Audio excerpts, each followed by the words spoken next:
В Якутске выявляют лучшие молодежные команды по футзалу. На паркете Дворца спорта 50 лет Победы стартовал Кубок Министерства спорта. В борьбу за медали традиционного турнира вступили 11 сборных из районов и учебных заведений.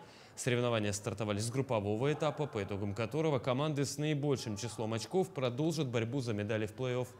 Участие в турнире принимают победители и призеры республиканских и всероссийских соревнований, участники игр «Дети Азии» и игроки клуба «Заря».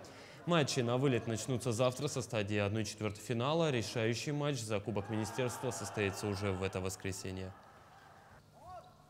Команды подравнялись все немножко. Сейчас уровень футзала вырос очень сильно в республике.